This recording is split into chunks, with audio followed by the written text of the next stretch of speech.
запускаю. Всем привет. Приветствую вас на конференции «Программирование ума на лучшее будущее». И сегодняшний докладчик у нас Брайан Ван Дер Хорст, американец, проживающий в Франции, откуда и выходит с нами на связь. Брайан, ты с нами? Брайан, hi. Are you ready? Hi. Sure. Fine. Are you ready? Yes, yes.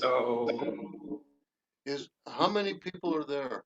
Now, not so much, but in future, maybe. Okay. Is Daria going to translate? No, our No. translator now is Artem. Yes. Hi, Brian. I'm Hi, gonna Artem. translate today. It's Thank about you, 40 thank you. people right now. Thank you. Right. Окей, 40 Брайан, people, я уже пару слов сказал аудитории о тебе, немножко представил. Вот, ожидал 19:00, и если хочешь, представься, и мы ждем тебя, слушаем тебя внимательно. Brian, we already talked about you a little bit. If you want, you can introduce yourself to the crowd. Okay. Great mustache. And Thank you. well, how did you introduce me? Брайан, включи, пожалуйста, камеру, мы не видим тебя. Brian, can you turn on the camera? Sure. I thought it did. Turn on the camera. Okay. So, how did you introduce me? As a trainer, as what? Yes, as a trainer, as the NLP trainer who was experienced the Russian or Ukrainian practice and like teacher practice. Okay, let me just say that I've been in NLP since 1979. Я был в NLP с 1979 года. I was a director of an institute co-founded with Leslie Cameron Bandler, David Gordon, and a bunch of other people. Я был являюсь основателем NLP института с Дэвидом Гордоном, Бендлером. And then in 1984, I founded another institute in France. Потом в 1984-м я основал новый институт во Франции. And in Paris, I personally certified about 7,000 people. И во Франции я лично сертифицировал about 7,000 people. Yes. Около 7,000 человек. And about 10,000 worldwide. И около 10,000 по всему миру. Okay. And I have numerous friends in Odessa. У меня много друзей в Одессе. You know Frank Pucelik, I'm sure. Знаете ли вы Фрэнка Пюслика? Yeah, we know Frank. Okay, right. So whenever we get to a conference, we try to figure out who's been there the most time, and I'm 1 month older than he is. Мы пробовали понять, кто из нас был на этих территориях раньше, и Брайан был на 1 месяц раньше в Украине. But he's had more Ukrainian wives than I have. Но у него больше украинских жен, чем у меня. Okay, now I'm a part of a organization that is welcoming between 15,000 to 20,000 Ukrainian refugees during the next month.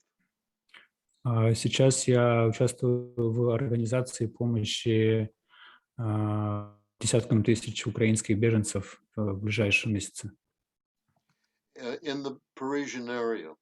В области Парижа. Yeah, the région parisienne. And tu parles français? No.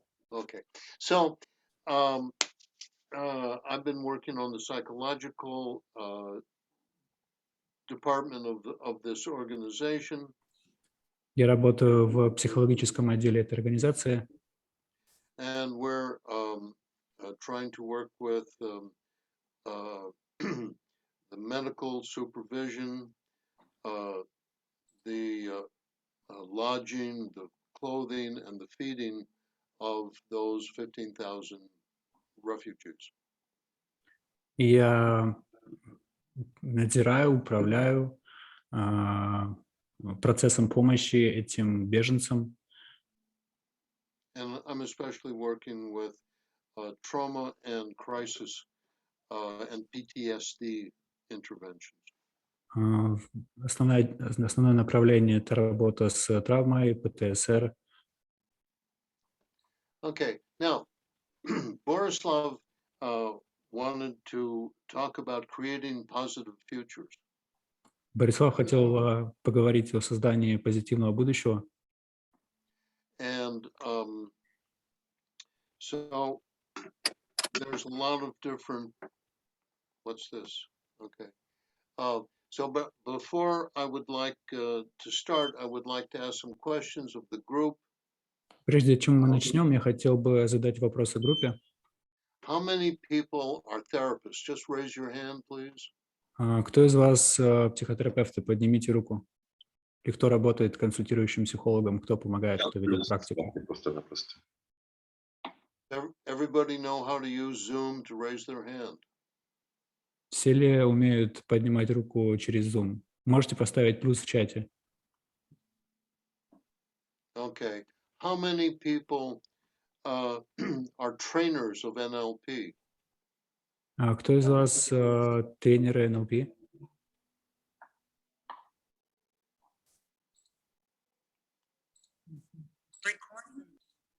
Can you give me a count? Anybody? Borislav, Artem? That's in a process. I already see 4 pluses. Inna says that she's an NLP master. And so how many people are NLP students? I think we all NLP students right now. So who is not an NLP student? Кто не знаком с NLP? Кто не изучал?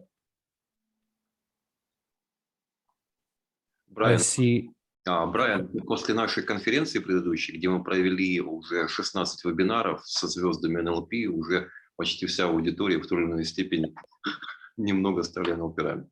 We already spent 16 conference, so many people are familiar with the NLP and terms, and we almost NLP practitioners. Good. All right. Okay. So if anybody doesn't understand any of the terms I use or the techniques I'm referring to, they can contact me by email. This is my site. Can you read this? Just a second. В общем, если кто-то не понимает терминологию, то может обратиться прямо на сайт к Брайану. No? Well, is this better? Yeah.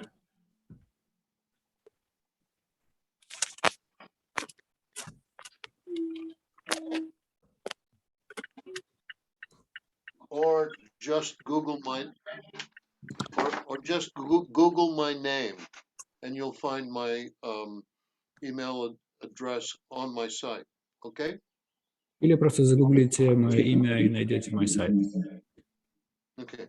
So, and I'm not putting this in the comments because I'm trying to remember what I'm doing. Okay. Let's talk about time. Давайте поговорим о времени. Просьба выключить микрофон. Василь. Я сейчас буду выключать за них. Все нормально. Yeah. Time is a marvelous human invention. Время — это мистическое, потрясающее человеческое изобретение. In reality, there is only the now. В реальности есть только сейчас. However, human beings evaluate and understand practically all our experiences by using the concept of time. Почти все, что человек делает, мы оцениваем, используя этот концепт времени. For instance, if I paint, those are my paintings behind me. Например, если я рисую, и вот вы можете видеть позади меня мои картины. If I paint one painting a day, people think I'm a pretty good artist. Если я буду рисовать по одной картине в день, то люди будут думать, что я довольно-таки успешный и хороший художник. If I paint one a year, they don't think I'm too good. А если я буду рисовать всего лишь по одной картине в год, то люди будут думать, что я невероятно хорош в этом. So we use time to evaluate what is good and bad. То есть мы используем время для того, чтобы оценивать, что хорошо, а что плохо. Or competent or incompetent. True or Компетентное false. и некомпетентное, правдивое и ложное. Правда, yeah. And so I also have a lot of training in intercultural communication and management. Также я провожу много международных коммуникаций и управления. And some of the most important work on time and what is the past, present, and future has been done by Edward T. Hall. И самое ценное, что можно сделать в контексте время, прошлого, настоящего и будущего, было создано или сказано Эдвардом Т. Холлом. Yeah. And so what he wrote about in the 1950s Он в 50-х писал, is that there are two basic types of time for human beings. что есть два базовых типа времени для человека. One is monochronic or sequential time. Первый тип — это монохромное и последовательное время. And the other is polychronic or simultaneous time. А второй — это amichronic. Polychronic or второй synchronic. Полихроническое или Yeah. одновременное время. Where time is simultaneous. Когда время одновременно. So it's the difference between people that do one thing at a time and people who do many things at the same time. Соответственно, есть разница между людьми, которые делают одно дело сейчас, делают последовательно, по очереди, и второй тип людей, которые делают сразу много дел одновременно. Анна, прошу вас, выключите микрофон. Я выключаю. Okay, so I'd like you to do a little exercise right now. И я хочу, чтобы вы сделали небольшое упражнение сейчас. To give you an idea of how people organize their past, present, and future, and what is your own orientation. Чтобы вы получили представление о том, как люди организуют свое прошлое, настоящее, будущее, и чтобы у вас появился личный опыт. So take a piece of paper. Возьмите листок бумаги And a pen. И ручку. Turn on your camera so I can see if you're doing it or not. Включите ваши камеры, чтобы я мог проверить, делаете вы ли это или нет. If you have enough bandwidth. If you have enough bandwidth, you know. So, if your internet connection is fast enough to show us your face. Если ваш интернет позволяет включить видео, включите.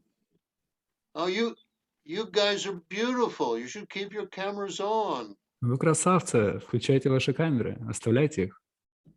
There are no more beautiful people than Ukrainians. I've been there, I know. Украинцы самые красивые, я там был, я знаю. In Odessa, I fell in love every time I walked down the street. В Одессе я влюблялся каждый раз, когда выходил на улицу. Okay, now that you have a piece of paper and a pen, Теперь у вас есть бумага и ручка, и я хочу, чтобы вы I would like you to draw three circles, and these Нарисуйте circles, 3 круга. these circles will represent the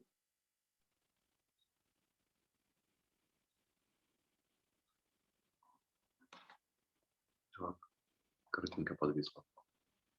Что-то с three интернетом. circles spontaneously, one for the past, one for the present, one for the future. Нарисуйте 3 круга спонтанно просто. Один для прошлого, один для настоящего и третий для будущего.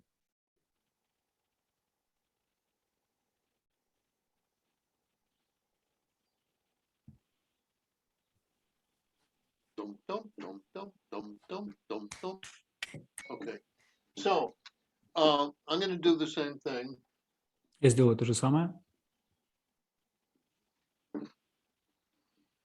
So, what did you do? А что сделали вы? Okay, so what this is my past, which is relatively small in my experience right now. Этот круг символизирует прошлое, что довольно-таки небольшая часть моего опыта. Should I repeat? No, it's fine. Okay, this is my present, which is larger. And Это мое настоящее, оно чуть больше. And here's my future, which is largest. И это мое будущее, что наиболее крупное. And they're all connected. И они все взаимосвязаны.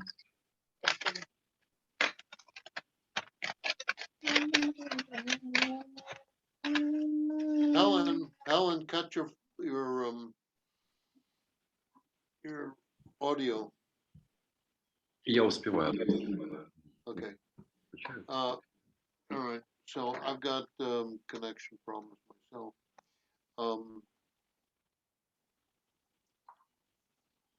So when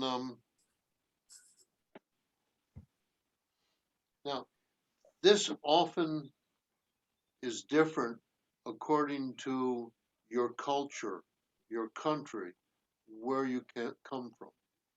В зависимости от культуры страны эти рисунки, эти круги могут отличаться. That is to say,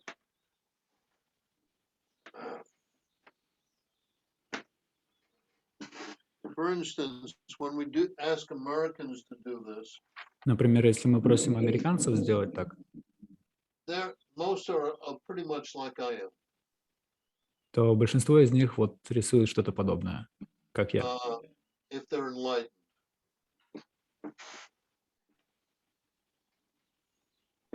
The average person is more like this. Среднестатистический человек рисует приблизительно так, где все круги равны. Yeah. You know, there's overlaps here. Now, when you go to China, Если мы отправимся в Китай, Hong Kong, Гонконг, like this. Past, present, future. то мы увидим, что прошлое, настоящее, будущее чуть крупнее, но не объединены. There's a difference between these three places. И есть разница между этими тремя областями.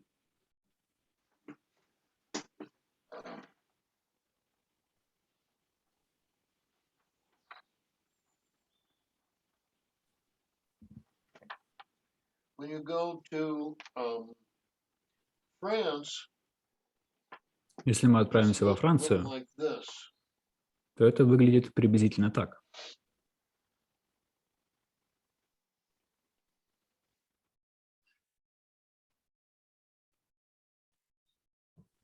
Have more of their attention. What's real for them is the past. Для них, как вы видите, прошлое важнее. Okay. Now I don't have it for Ukraine. У него нет эталона украинского рисунка, But I do have it for Russia. но у меня есть для России.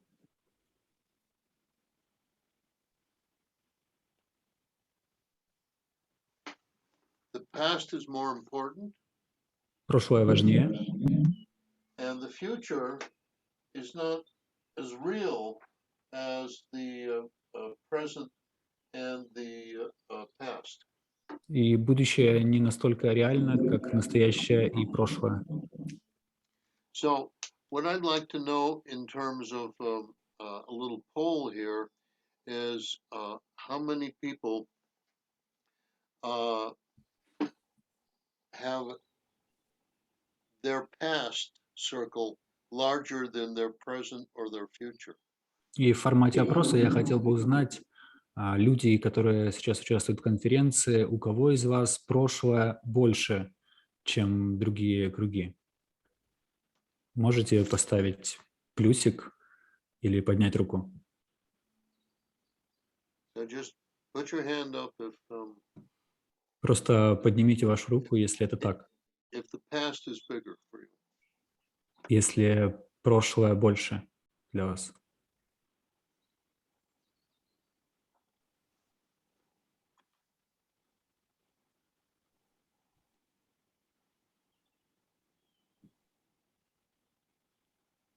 We have few. Okay, how many for the is that the future is bigger? А для кого будущее больше?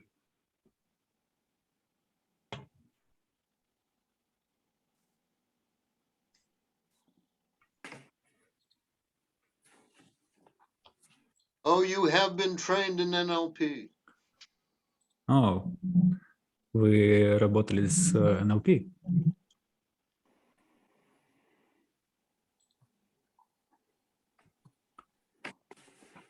And how many people have the present as the largest circle?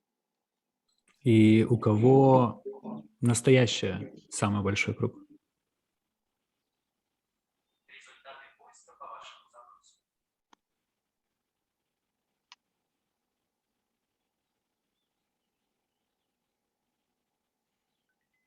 Okay, well, you could call the present a kind of a survival mode. And Мы that можем назвать настоящее — это режим выживания. because and this is appropriate because your attention should be on your present safety and your present survival. И это уместно, потому что ваше внимание находится здесь сейчас, чтобы сосредоточиться на вашем выживании. If somebody has this has been done thousands and thousands of times in psychological testing experiments. Это было проведено 1000 раз в психологическом тестировании. If you look up the 3 circles test on the internet, you will find all the research behind it. Если вы в интернете посмотрите тест 3 кругов, то вы можете увидеть всю статистику за этими тестами. But it's very simple, and it gives you a guide to how to begin creating a positive future with somebody. Это очень просто, и вы можете получить некую инструкцию о том, как создавать позитивное будущее. If their past is the biggest circle, they may be in a traumatic state. Если прошлое ваш самый большой круг, то, скорее всего, вы находитесь в каком-то травмированном состоянии. This is often what we see with the PTSD. Это то, что мы часто видим при симптомах ПТСР. If the person has the future as the largest, it might be a really good indication that you can start using NLP right away. Если вы видите, что у человека круг будущего самый большой, то это хороший индикатор того, что можно начать применять методы НЛП, и вот прямо сейчас человек готов. Of course, the Buddhists and the Hindu and the mystical traditions would say that if the middle circle is the biggest, it's you're really enlightened and you're living in the present. Конечно, если прислушаться к традициям буддизма, индуизма и других мистических традиций, которые утверждают, что наиболее ценное — это круг сейчас, и вы уже почти просветлены, если этот круг у вас больше. But that's a philosophical opinion. It's not a content reality-based opinion. Это философское мнение, не основанное на реальности. Okay, now the past is where we stock our experience, our learnings. It's what we use upon to know how to operate today. И в прошлом, если мы застали... Can you repeat that, please, Brian? Okay, the past is where we keep our learnings. It is where we keep the lessons that guide us today. И в прошлом мы храним наши знания и то, благодаря чему мы живем сейчас, весь наш опыт. Okay, the present is being aware and knowing how to use the learnings from the past. Настоящее — это осознание и возможность применять эти знания из прошлого. And the future is this wonderful human invention that something might happen later, or that you can plan, you can create, you can be, happy in the future. И будущее — это чудесное человеческое творение, в котором ты можешь быть счастлив, в котором ты можешь планировать. However, the past also produces structurally certain categories of unwanted emotions. И тем не менее, прошлое может создавать некие нежелательные эмоции. Regret, Сожаление, guilt, remorse, вина, anger, revenge, blame. гнев, месть, обвинение. And before you do any work И прежде чем вы начнете какую-либо работу in creating a positive future, для создания позитивного будущего, you should check for the existence of these emotional states. вы проверите, существуют ли эти эмоциональные состояния, подразумеваются негативные эмоции. Because if there's unresolved grief or anger, it will interfere with any future planning that you are trying to teach the person how to do. Потому что если у вас есть нерешенные вопросы прошлого, гнев, обиды и так далее, то это может повлиять на эффективность вашей помощи человеку для создания позитивного будущего. In the present, it's where we get emotions like enjoyment, alertness. It's an immediate response to our environment. В настоящем мы храним такие эмоции, как радость, включенность, внимание. And the future produces emotions like dread, fear, terror. Будущее может продуцировать или хранить такие эмоции, как страх, тревогу. A lot of people throughout the last 50 years of my doing this work have asked me for certitude. И многие люди за эти 50 лет, когда я провожу эту работу, просят меня certitude. Yeah, being certain, being sure, being absolutely, certain about what they have to do. И эти люди за столько лет опыта просит меня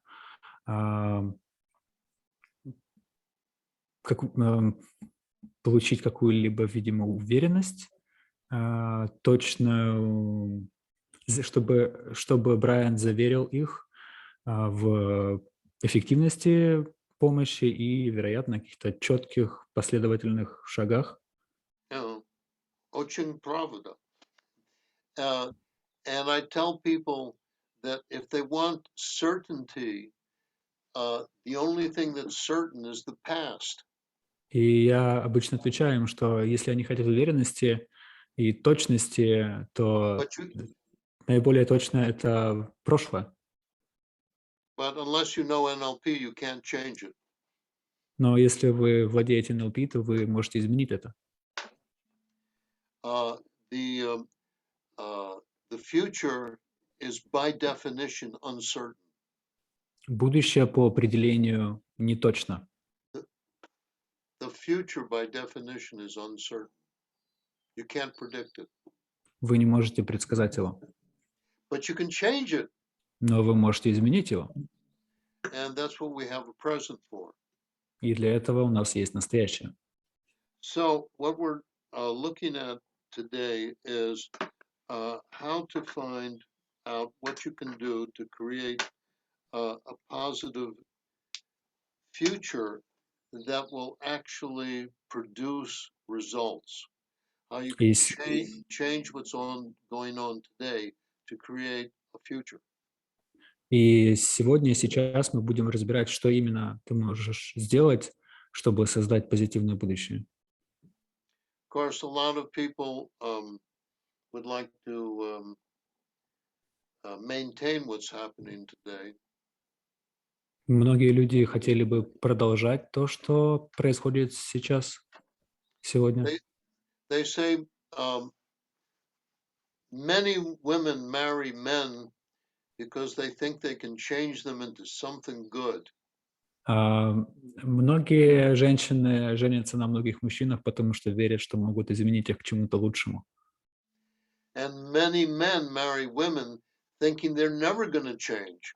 И многие мужчины женятся на женщинах в смысле, что они никогда не поменяются. Both presuppositions are false. Обе пресуппозиции неверны, ошибочны. Both presuppositions are unreliable. Обе пресуппозиции ненадежны, на них нельзя опереться. Okay, so creating a future is what Leslie Cameron Bandler, one of the three major, I don't know, one of the basic the founder of meta programs at least. В общем, один из создателей метапрограмм утверждает, in creating compelling reference experiences, compelling futures. В том, чтобы создать позитивное будущее, необходимо, чтобы оно было взаимосвязано с неким желаемым образом. Okay, and the first thing is finding out how a person understands what is real and what isn't real. И для начала нужно понять, как человек понимает, что настоящее, а что не настоящее, что существует, а что нет. I've got a reputation for being one of the most difficult, exacting trainers in NLP history. У меня репутация как у самого сложного в NLP тренера в истории. That's because I make a difference between NLP and NLH. Это потому что я делаю разницу или создаю разницу между NLP и NLH. Sorry, Artem, if this is going to be difficult. NLP is neurolinguistic programming. NLP — это нейролингвистическое программирование. NLH is neurolinguistic hoping. NLH — это нейролингвистическая надежда.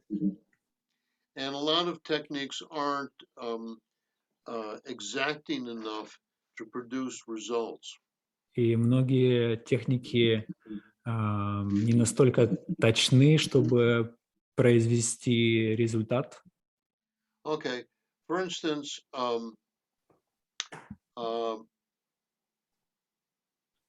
think of a time when, many years ago, when it was the springtime and there was a beautiful day and you felt really wonderful. Например, представь какой-нибудь день из прошлого, замечательный, чудесный, и тот день, в который ты чувствовал себя замечательно. This is something to do, not to listen to. Just do it. Это то, что нужно сделать сейчас. Просто представьте этот хороший день, это состояние. Okay, so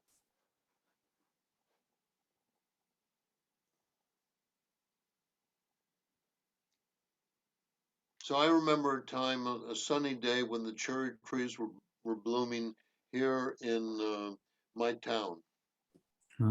Я вспоминаю отличный солнечный день, когда цвели вишни здесь, в моем городе.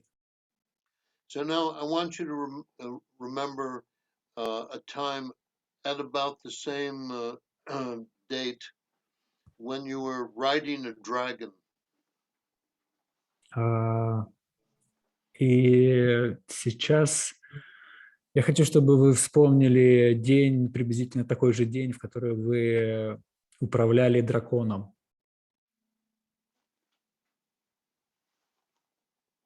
Вы были наездником дракона. Okay.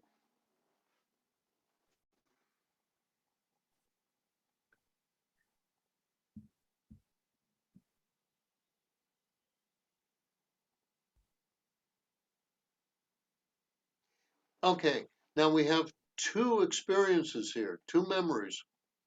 Итак, у нас есть теперь два опыта, два воспоминания.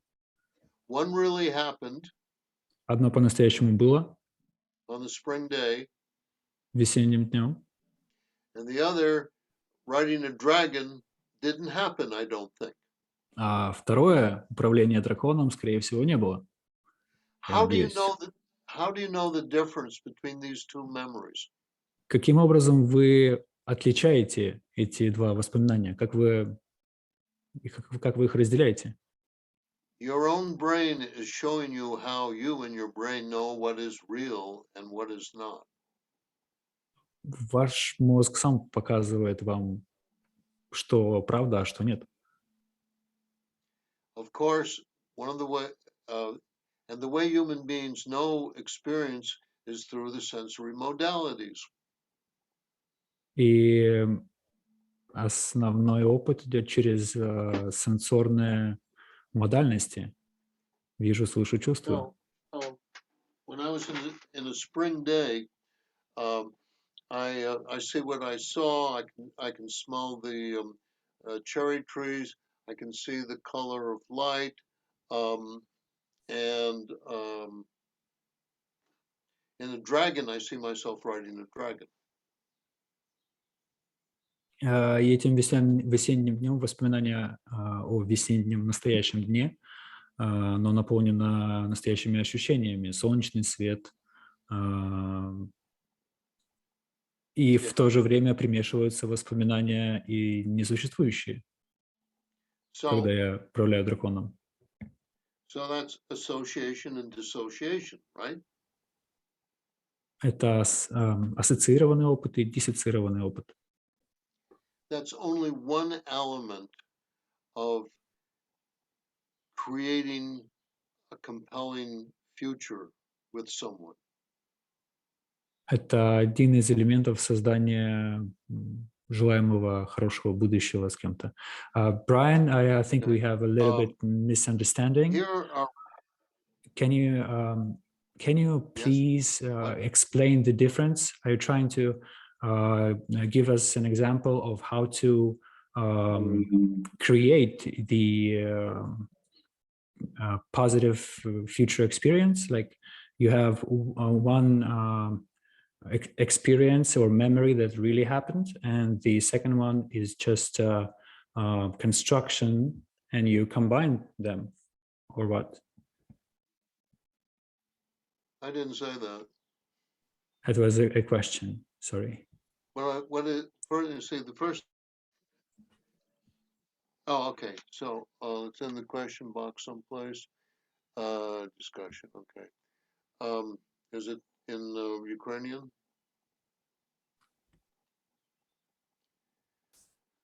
Okay. So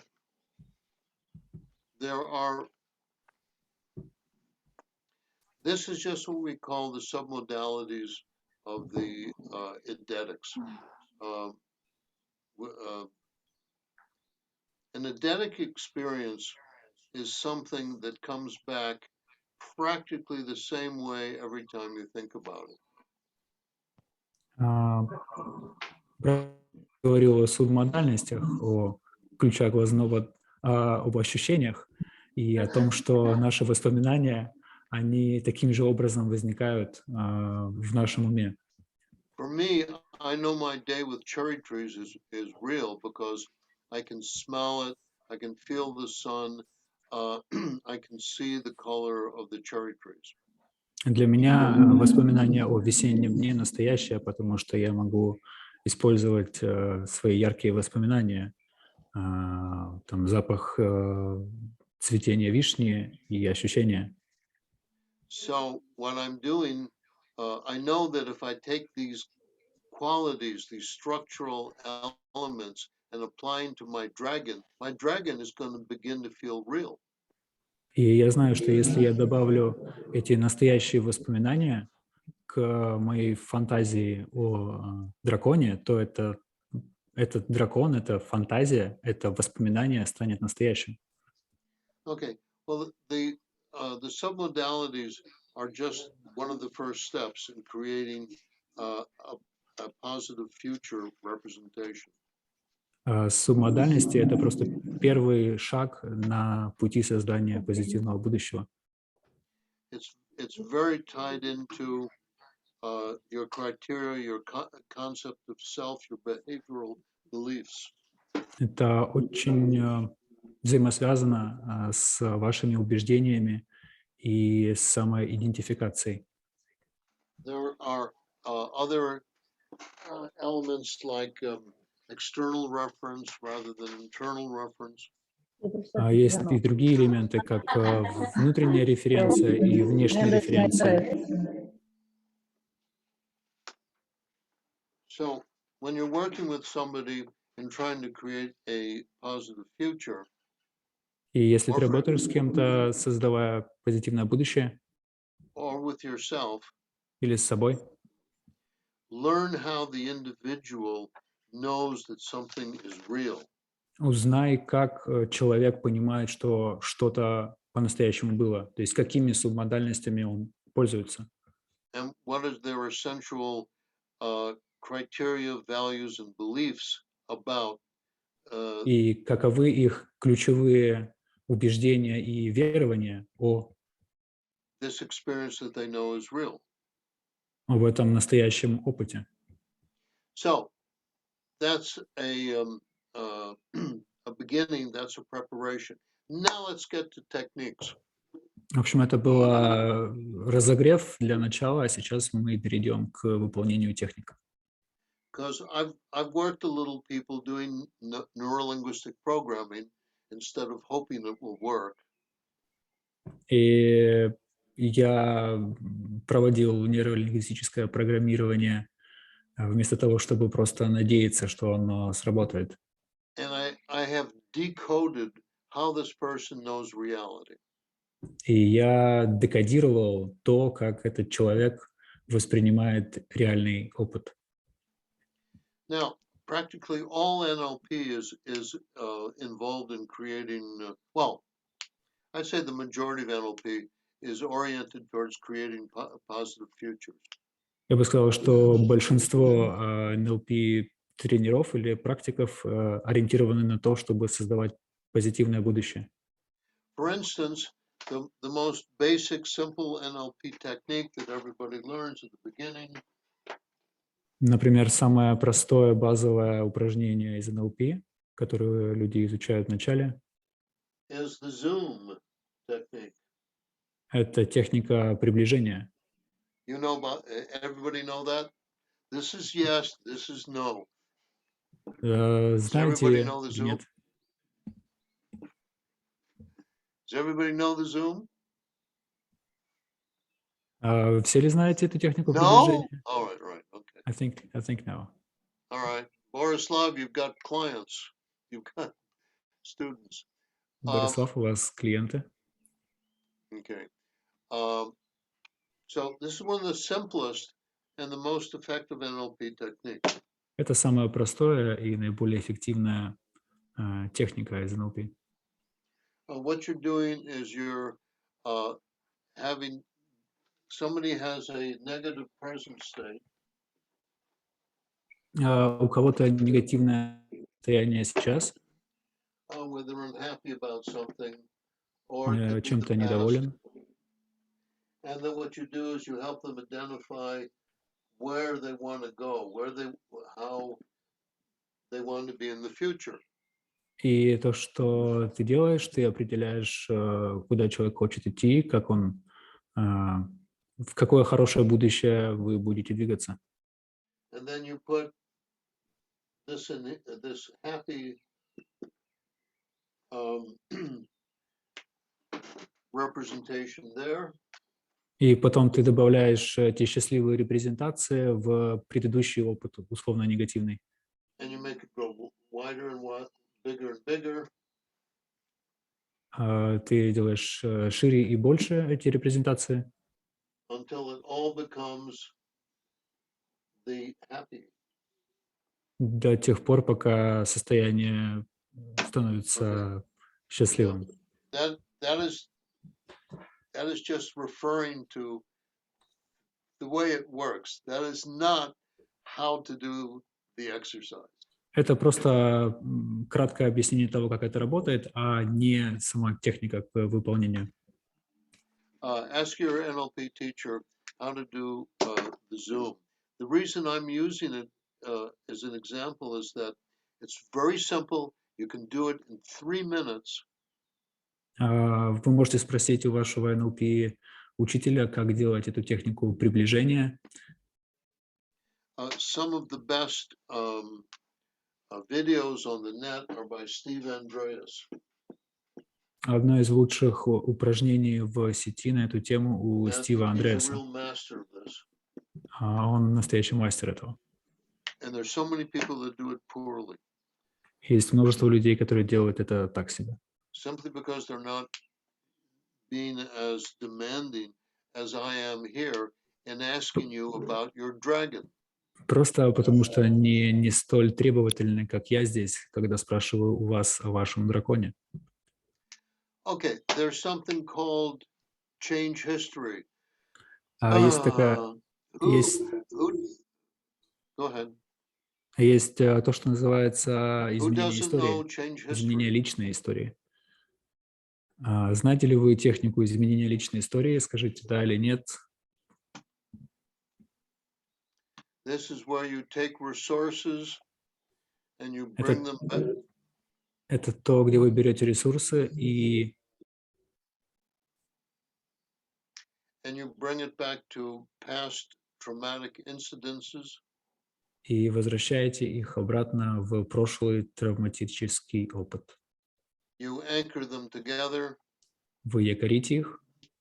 You make sure you have a very, very, very happy thing anchored with a very, very small negative thing. Убедитесь, что вы якорите что-то очень-очень большое позитивное с чем-то очень маленьким и негативным, чтобы позитив перевешивал. Or you get a constellation of happy states. И воссоздайте счастливое состояние.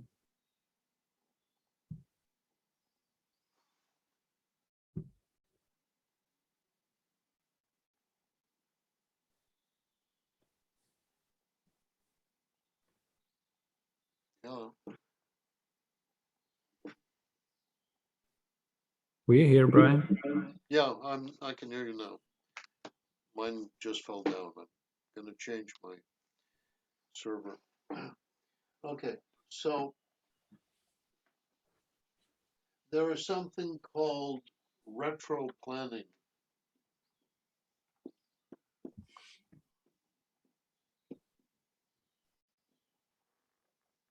This is planning a future from the future back into the present.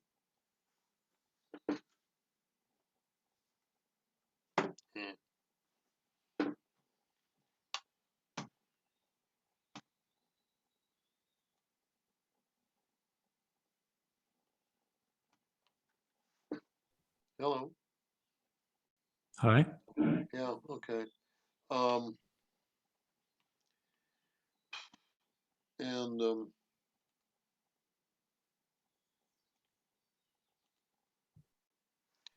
Retro planning. okay. So you can hear me? Yeah. Okay. So does anybody know about the process of storyboarding, film stripping?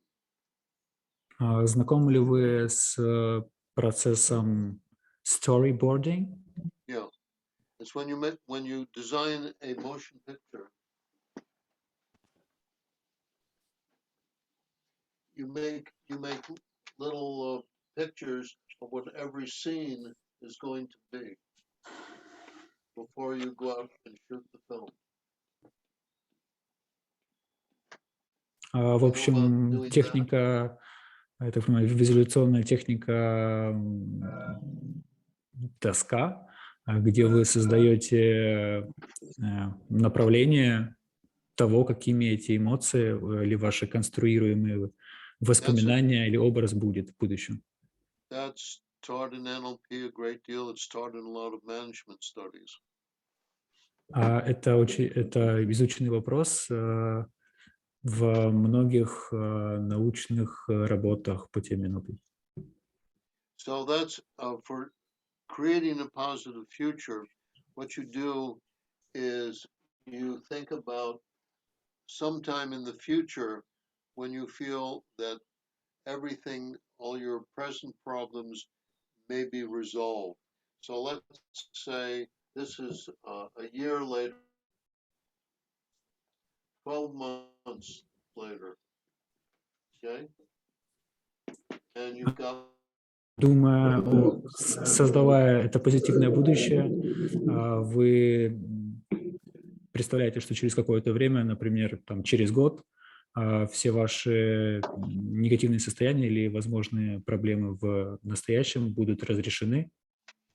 Okay, so everybody think about that. Where do you want to be in 12 months? Где вы хотите быть через год? Подумайте об этом. How do you want your life to be? Какой вы хотите, чтобы была ваша жизнь через год?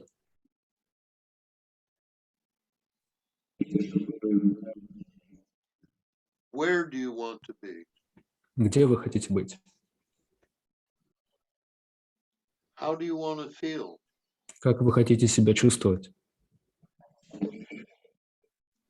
Can you place yourself in that representation on the ends of, first you can see yourself in it from the outside of the situation, right? Можете ли вы поместить себя в это будущее?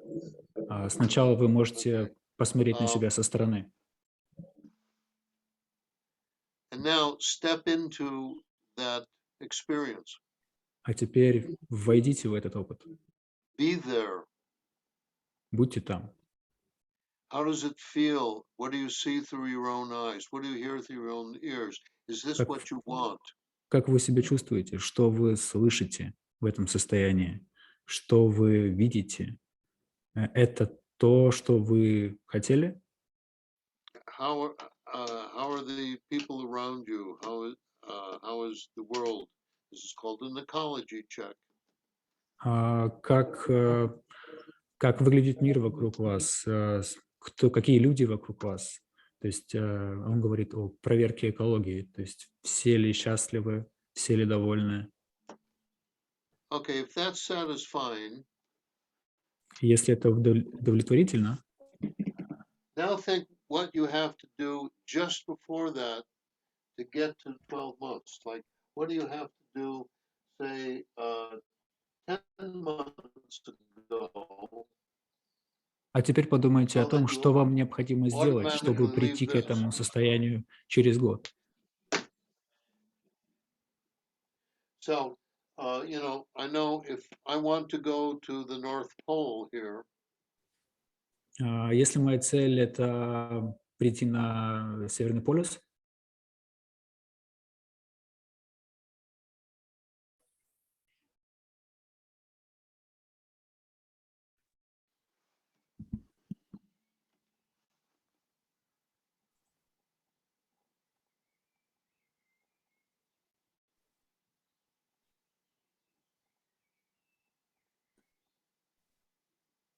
Brian, are you there? yeah, I am now. Sorry, they're having problems on the net here. Okay, so if I want to go to the North Pole, I know 10 months before, I have to buy some warm furry clothes and arrange for a ship to get me out there. Если я хочу попасть на Северный полюс, то я знаю, что за 10 месяцев до этого мне необходимо купить теплую одежду, заказать трансфер, в общем, подготовиться как-то к этому. If I think about what I have to do 8 months from now, Если я подумаю о том, что мне нужно сделать за 8 месяцев до этого, I have to find out where I want to go. I have to, put enough money together to finance an expedition. я должен понять, куда именно я хочу приехать, мне нужно найти финансы для того, чтобы организовать эту экспедицию. And 6 months from now, I have to close up my business here so I can go to the North Pole. За 6 месяцев до этого мне нужно закрыть свой бизнес, чтобы подготовить свой бизнес к своему отъезду на Северный полюс. And then 3 months from now, I have to learn everything I can about the North Pole and where I'd like to go. И за 3 месяца до этого я должен изучить Северный полюс и вообще подготовиться информационно к этим действиям. 2 months from now, I have to tell my family that I'm going to go to the North Pole. И еще раньше до этого я должен оповестить своих друзей и семью о том, что Right собираюсь ехать. now, И вот прямо today, сейчас, сегодня, I have to make to go or not. я должен решить, ехать или нет. So this is called retro planning. It's much easier to plan from a objective in the future, an experience in the future, than it is to plan from today. Брайан рассказывает о технике обратного планирования, где вы сначала представляете вашу желаемую точку, где вы хотите быть через год, и из этого состояния в будущем вы ретроградно планируете, какие шаги вам необходимо совершить. If I start from today, если я начну с сегодня, there's 100 different ways the life could lead me. Есть сотни путей, которыми жизнь может меня вести. But if I start from my outcome in the future, there's only one path. Но если я начну с своего желаемого состояния в будущем и от него начну обратно планировать, то будет только один путь. Of course, you could put in lots of choice points for where you have to improvise. Конечно, вы можете добавить много точек, где будет ситуация выбора, и вы можете импровизировать. Okay, so let's get to what Richard Bolstad gave you last week. Давайте поговорим о том, что Ричард Болстед рассказал нам на прошлой неделе. This is called timeline therapy. Это называется линия времени. So here's another experiment for you to do. Вот еще упражнение или эксперимент. What I'd like to do is to take your finger and just point to the future. Техника очень проста. Вам просто нужно взять палец и Spontaneously. указать на ваше будущее спонтанно, куда оно. Okay. Now Выберите. take your finger and point spontaneously to the past. Спонтанно пальцем укажите в прошлое. All right. Cool. And now point to the present. А теперь укажите на сейчас. Is it in front of you or is it in your body? Это перед вами или в вашем теле?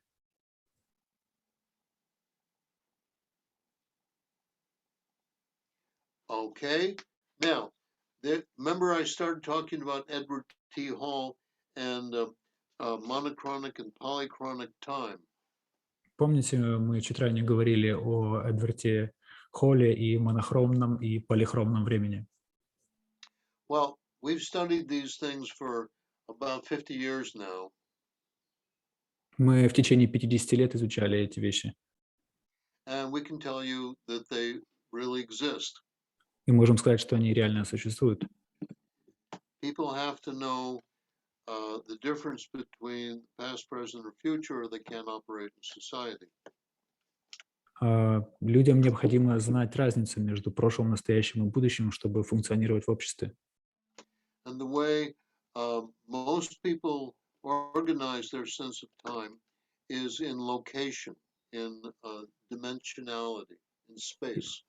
И многие люди располагают свое время, свое прошлое, настоящее, будущее в пространстве.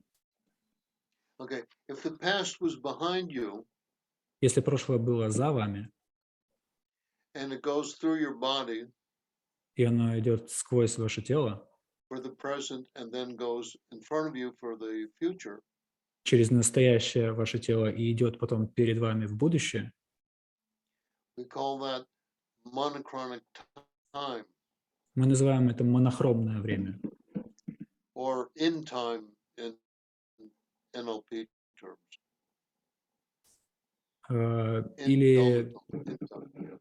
Или во времени в наших терминах. Okay. Now, if the past is in front of you and the future is in front of you, а если и прошлое, и будущее перед вами, then this will be called polychronic or being through time. То это мы называем полихроническим временем или сквозь время, когда перед вами. Сквозное время. Такой термин используется. What this means is that if you can see the future and the present or feel the present and the past in front of you, you can do all sorts of things simultaneously. И если вы видите ваше время перед собой, то вы можете одновременно делать множество вещей.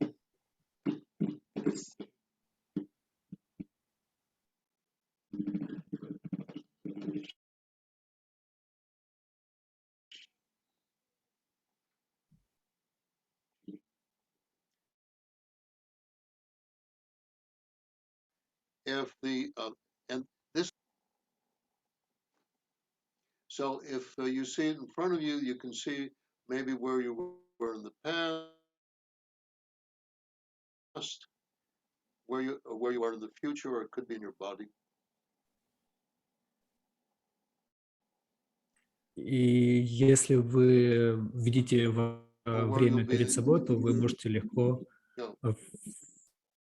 видеть события вашего прошлого, настоящего и будущего. Okay. And the other way is when it's through your body, the past is less real. И если вы используете другую систему восприятия времени, когда прошлое за вами, оно сквозь ваше тело идет в будущее, то для таких людей прошлое, оно как бы не настоящее, оно как бы не существует.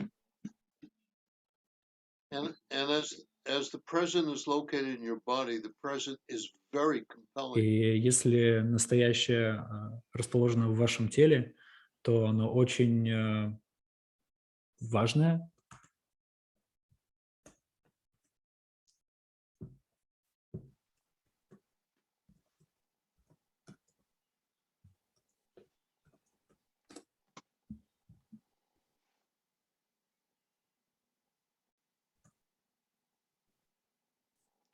All right.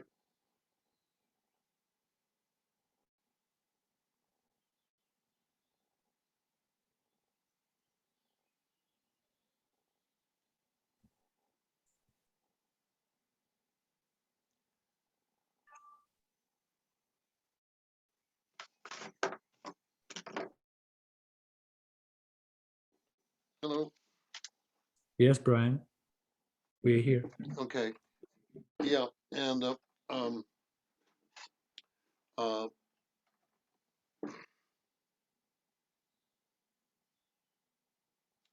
so before you use these timeline techniques, you have to model, you have to determine how each individual experiences time.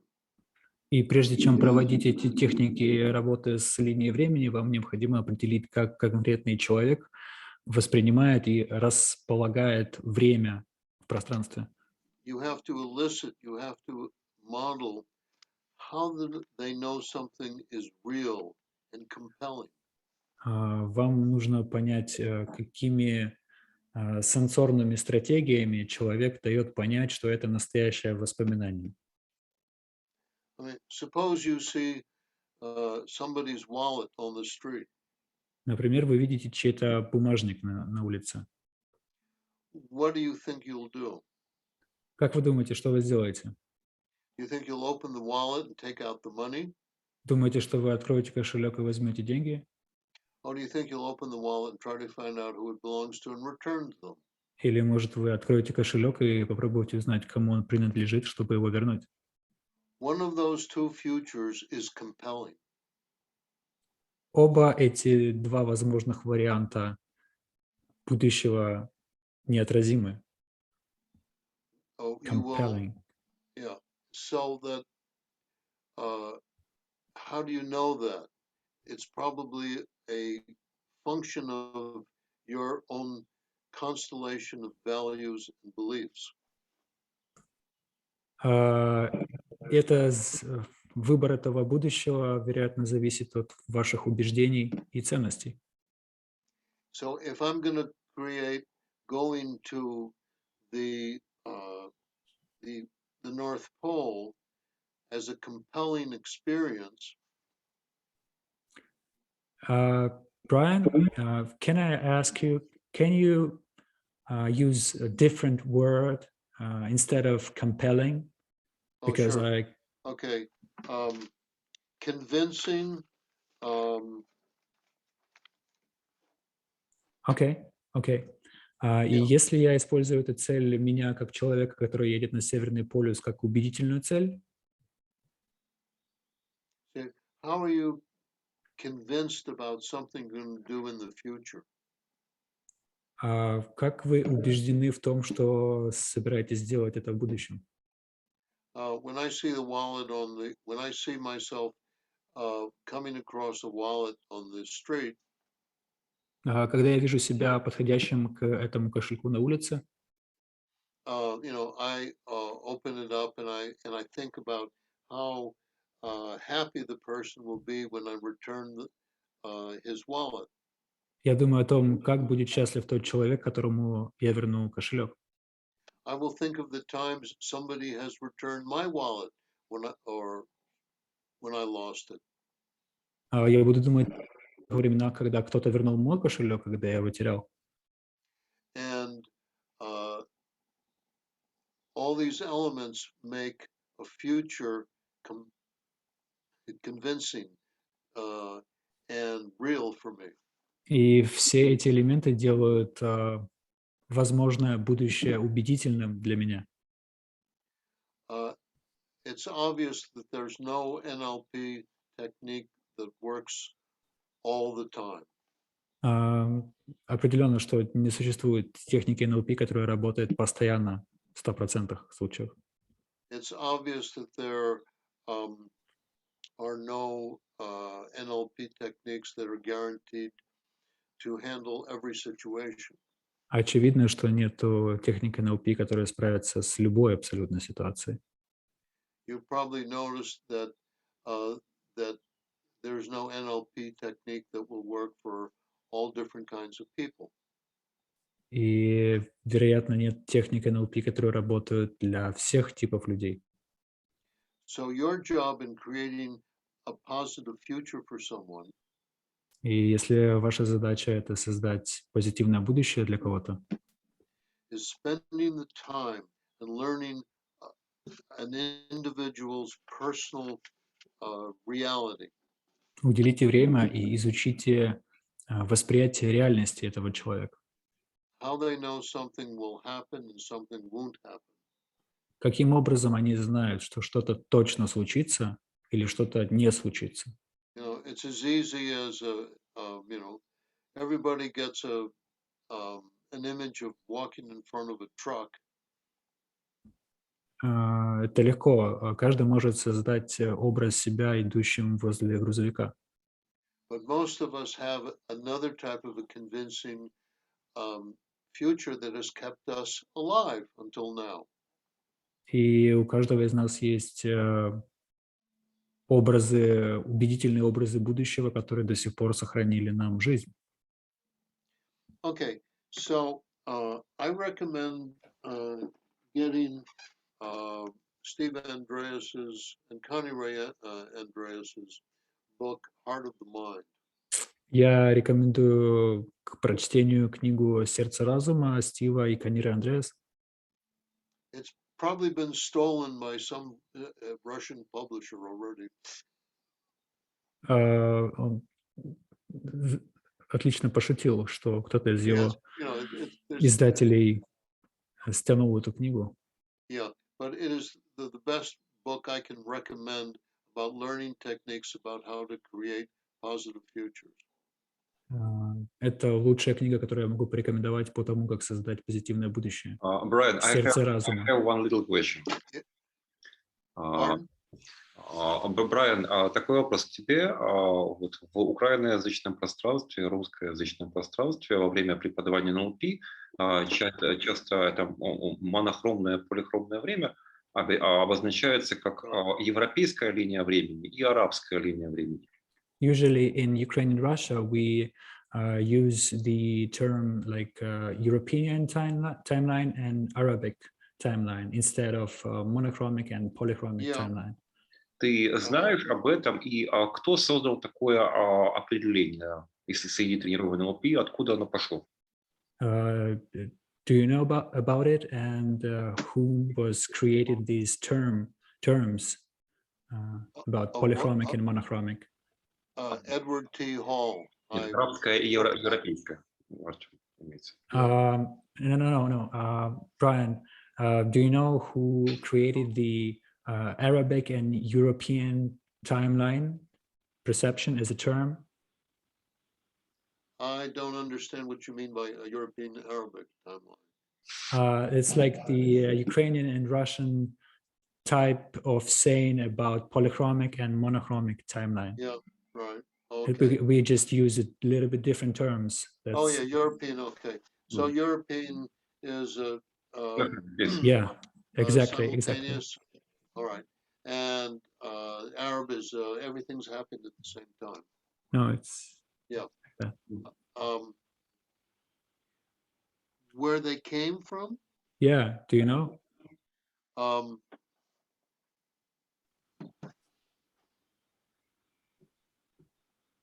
Потому что в большинстве курсов по НЛП преподаются именно термины арабское и европейское. Вот, по крайней мере, у нас так. Because in most of the Ukrainian and Russian NLP courses, it's used and sound like European or Arabic timeline. Okay. Now you're asking me how did it come into being in the world, or who No, invented the? Кто ввел в what are это? the name or your colleague who discovered this thing? Может, ты знаешь. Maybe you know. Okay. No, they didn't. Look up Edward T. Hall. There's a book called The Silent Language.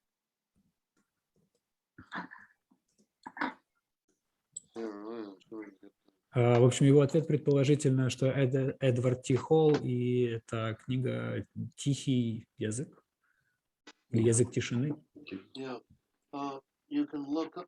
There's the most recent person to talk about it is Fons Trompenaars.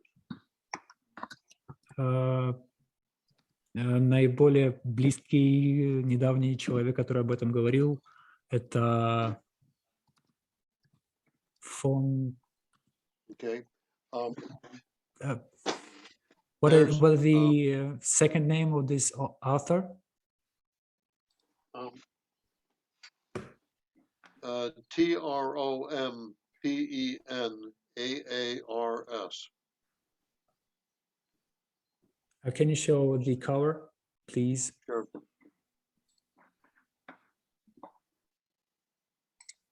Thank you. Okay.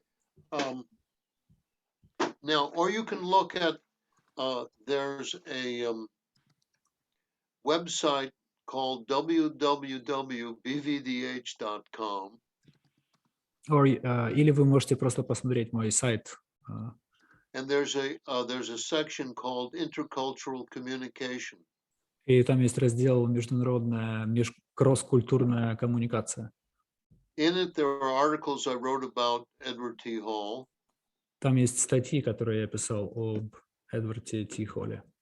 And a summary of a book I wrote about these different cultural distinctions and how they interact with NLP. И подборку книг, которые я написал о межкультурных различиях и как они взаимодействуют в НЛП. So there's a free, 6 chapters there. Там есть около 6 глав на эту тему, that discusses this. которые обсуждают это. Because there are, but actually that was a good question about how did it come into being. И это отличный вопрос о том, откуда появились эти названия. And my guess is that the European type of time comes out of Aristotelian, Socratic, Greek philosophy tradition. И моя версия, то, что версия европейское восприятие времени появилась от Аристотеля еще из Древней Греции. And Arab time comes out of Eastern religions like Zoroastrianism and Hinduism. А восточный способ восприятия времени по версии Брайана появился из восточных религий, зороастризма и индуизма. Because essentially European are much more cause-effect oriented. Потому что исходно европейцы более причинно-следственно ориентированы. Middle Eastern, Eastern are much more criterial complex equivalence associated. Люди Востока и Дальнего Востока, они... That means the difference, okay, that's the difference between this causes this. Брайан объясняет разницу. То есть европейцы видят все как бы это приводит к этому, причинно-следствие. Which is European. Это европейский взгляд. Yeah, and the Arab Middle Eastern is more this. Арабы и люди с Востока говорят, что это приводит к... is the same thing as this and this and this and this and this. Что у одной So причины может быть they're the множество same thing, следствий. you know, or same. So that's the different styles of thinking, and I think that generates an orientation in time. И таковы отличия восприятия времени.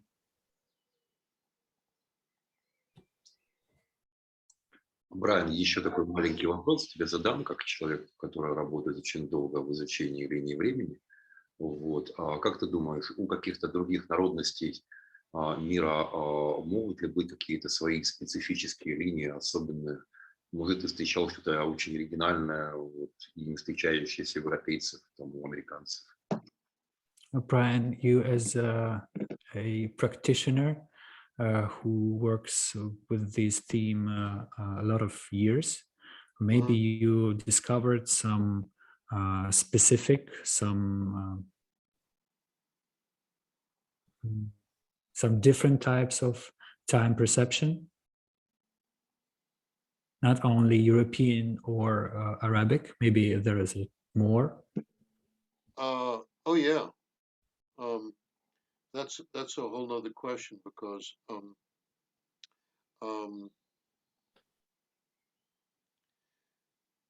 there are so many different ways that people experience time in terms of, like, we started out with importance between the past, the present, and the future, then how they're linked together, and then if there's things like reality is a sense of the temporal patterning.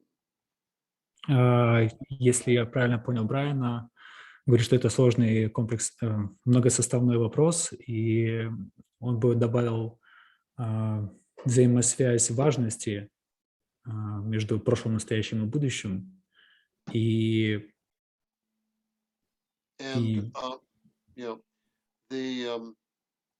So things come into existence, they're real, sometimes because of a simple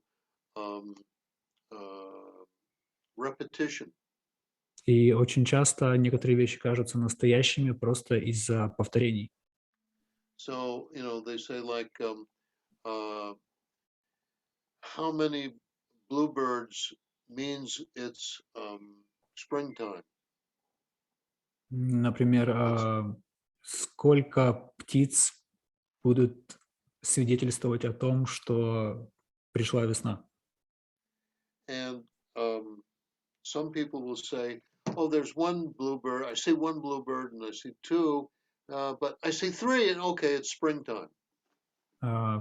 Некоторые люди будут говорить, окей, я вижу одну птицу, две, три, и эти три птицы свидетельство того, что пришла весна. Other people organize time in terms of frequency. Некоторые люди организуют время в терминах частоты. And they'll say, oh, I saw one bluebird in a month. I saw one bluebird every 2 weeks. Oh, I saw one bluebird a week. Oh, it's springtime.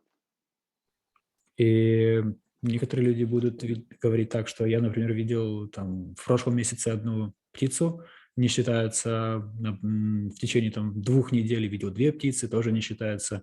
А вот сегодня, например, видел 3 птиц сразу, и вот это точно критерий свидетельства того, что наступила весна.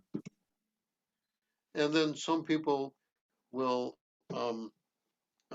do it in terms of one intense experience. So they'll say, oh, there's a bluebird that arrived here and it sat on my shoulder, so it's springtime. Некоторые люди будут воспринимать это по интенсивности ощущения. То есть если одна птица села человеку на плечо, и он ее увидел очень близко, например, ощутил какие-то яркие эмоции, то этого может быть достаточно для того, чтобы началась весна в мире этого человека, в его восприятии. And some people will say it's a matter of duration, that the bluebird has been here for 3 days, 4 days a week. I've seen bluebirds now for 2 weeks in springtime. Для некоторых и для еще одних людей длительность пребывания какого-либо критерия будет ключевым. То есть, например, если птицы пребывают несколько недель. Yeah, normally you learn about this in meta programs. Обычно мы это учим в метапрограммах. Okay. The best book about time by Edward T. Hall. Лучшая книга о времени у Эдварда Т. Холла is called The Dance of Life. Называется «Танец жизни». Okay. That's the one he wrote especially on time. Это то, что он специально создал о времени. Okay. And it's really good to know as a NLP programmer. Any more questions? Есть ли еще вопросы?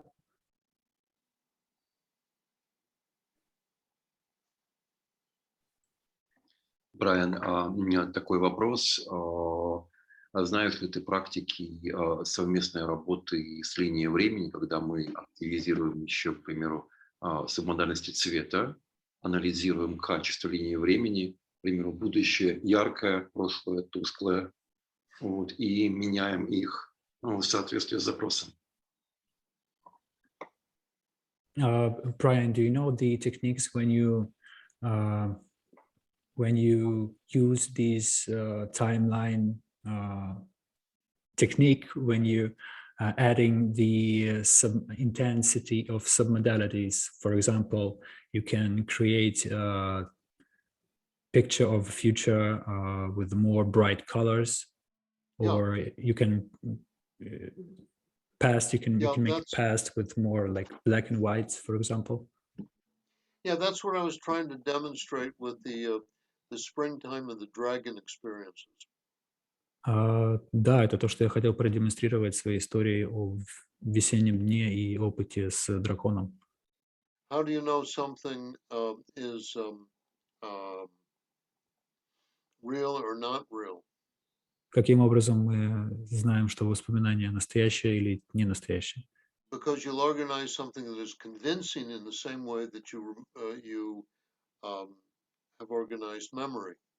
Потому что настоящие воспоминания, они сенсорно организованы определенным способом, убедительным для человека. Remember, neither the past or the present exists. Помните, что ни прошлое, ни будущее на самом деле не существует. If it's only because of the way we represent it and we think about it now. Это только потому, что мы думаем об этом сейчас и потому что используем определенные репрезентации. And so with imagination and submodalities, you can change it. И при помощи воображения и субмодальности мы можем это изменить. This, of course, does not contradict the reality of we are living in the street, or we're living in a house, or we're living in a tropical island. И это не противоречит реальности, в которой мы на самом деле живем, будь ли это дом, квартира или тропический остров. Because that's the reality of today. Потому что это реальность сейчас. But if we want to organize any differences in the future, но если мы хотим создать будущее, которое немножко отличается, то есть повлиять на будущее, and create plans that we can fulfill, и создать планы, которые мы сможем выполнить, that's what NLP is good for. для этого эффективное НЛП. The more real we can make it, the more convincing and motivating it is. Чем более настоящими, яркими, притягательными мы их создадим, образ будущего, тем большая вероятность того, что мы это выполним. The word compelling means highly motivated and convinced it's going to be possible.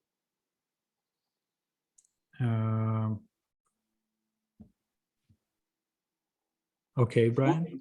Yeah, that's just between you and me. So it's like motivation, highly motivated. It's convincing in a way that you just want to do it. Мгм. So, so finding out those, this is also about modeling out what is motivating people to achieve what they want to do. И одной из важной части работы — это смоделировать опыт, вот структуру опыта человека для создания этого притягательного образа, который он будет желать выполнять и достигать. So a great deal of NLP is modeling out what was convincing and motivating in the past and trying to use the same structure for planning a future. Одной из фишек НЛП является именно понимание структуры опыта прошлого, настоящего, в котором человек убежден, и перенесение этой структуры в создание картинки будущего, чтобы человек в нее также искренне поверил и захотел это достичь. You can even do this in conversation. Вы даже можете это делать в общении, в обычном разговоре. Yeah. Very covertly or secretly.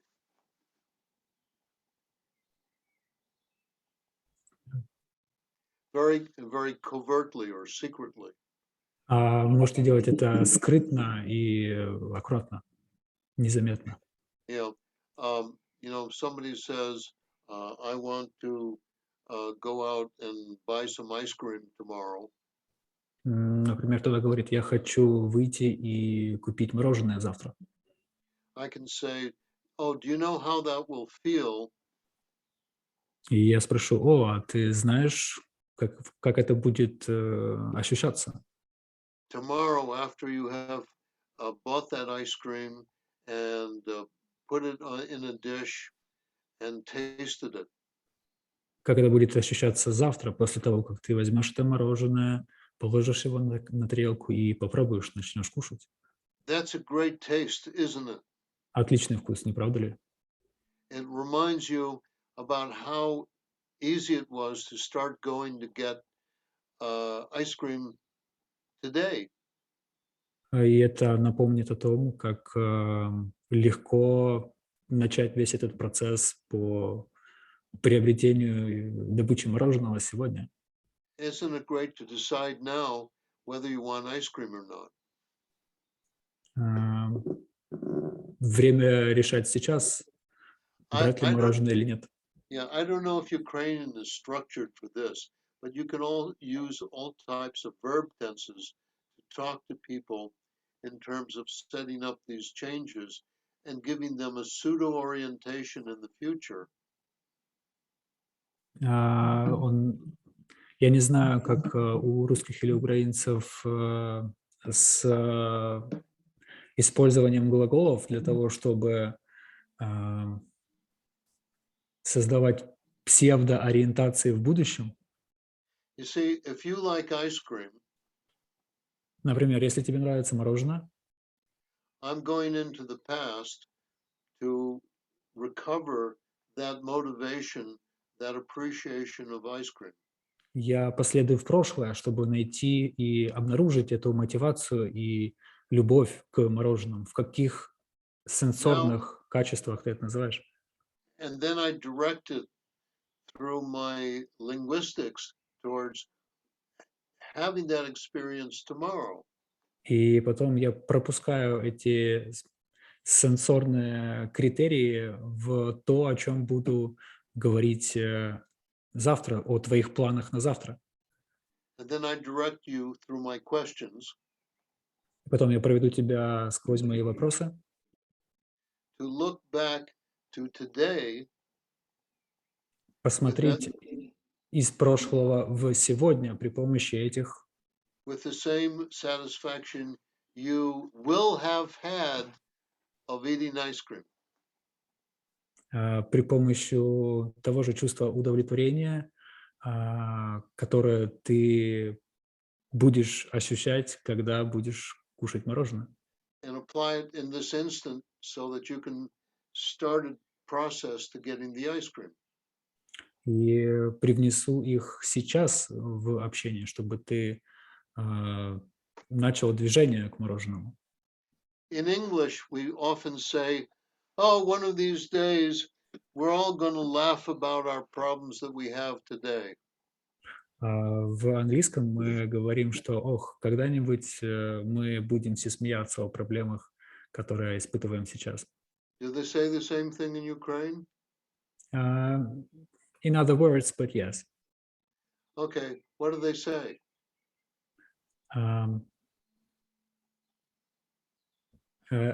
Do I need to say this exact saying? We understand you, Brian. We have the similar words to describe that. Okay, so when I hear somebody say, one of these days we're going to laugh about all our problems, Когда кто-то говорит, что когда-нибудь в будущем мы будем смеяться над теми проблемами, которые испытываем сейчас,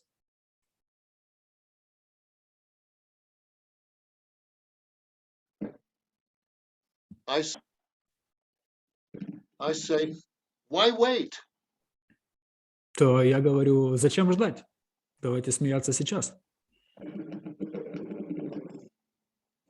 Did you hear that? Did you hear that? Yes.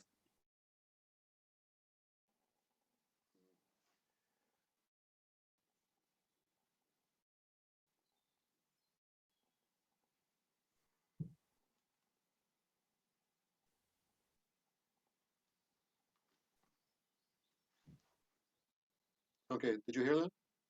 Now I'm hear you. Okay. So I said, when they say, one of these days we're going to laugh about our problems, I say, why wait? Let's laugh now, yeah. Yeah, right. So these are all very subtle and easy ways to orient people towards the future. Это очень тонкие и деликатные способы ориентировать людей на их будущее. When I'm working with the Ukrainian refugees, Когда я работаю с украинскими беженцами, I'm teaching our doctors and our first aid caretakers я учу наших докторов и тех, кто заботится о них, various linguistic techniques that are from NLP.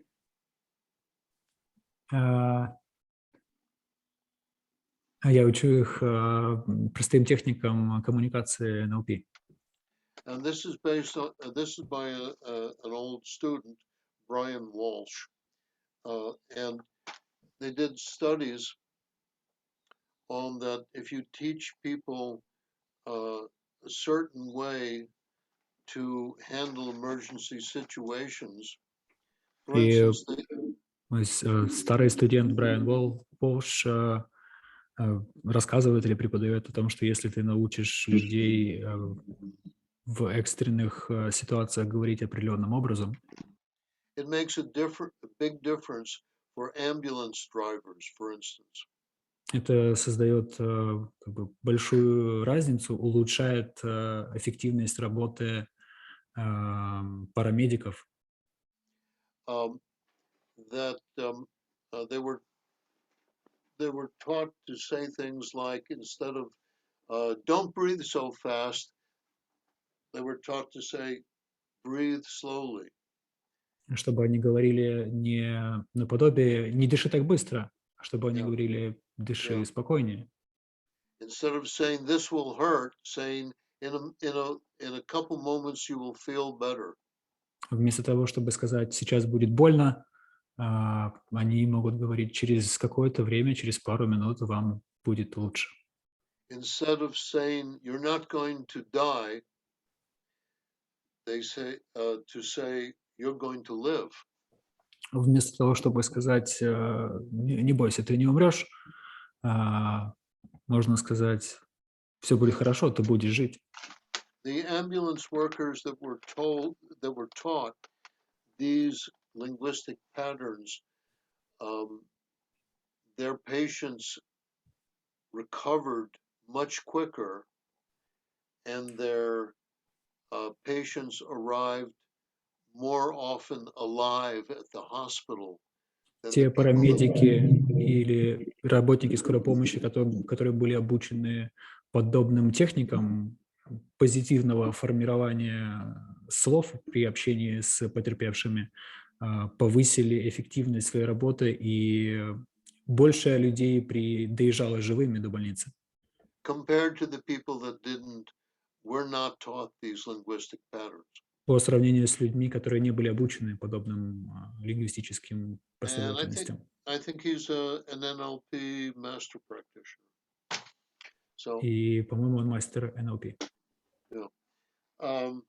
so that's a way of that's immediately orienting people towards the future. Это моментально переориентирует человека на его будущее. So what I've been trying to talk about in the last 15 minutes is it's very valuable to do long-term planning, 6 months, a year, 3 years out into the future. Это то, о чем я говорю последние 15 минут, что очень важно иметь долгосрочное, длительное планирование на полгода, на год вперед. But often it's very important to create a positive future for the next 10 minutes or the next hour. Но иногда существенно важно создать позитивное будущее на ближайшие 10 минут, на ближайший час. And how you interact people will elicit one or another. И то, как вы взаимодействуете с людьми, повлияет на многих. Well, I hope this has been useful for you. I'm going to have another meeting in 10 minutes. Надеюсь, это было для нас полезно. У Брайана через 15 минут скоро будет новая консультация, новое общение, конференция. So, is there any last questions? Есть ли вопросы? Есть ли последние вопросы? Артем, переведи, пожалуйста, Брайану вопрос Олега. Там в чате он есть. One moment, one question. Пожалуйста, I know that. Hey, Artem, where'd you learn your English? Just in life, in school. You're doing very well. It's sarcasm, I hope. No. Yeah. Just a second, I'm translating the question. Okay.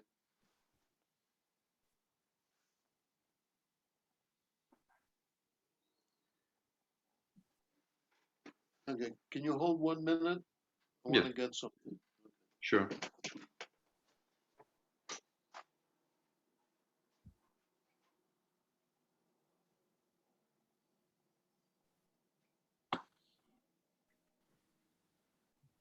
Интересный вопрос.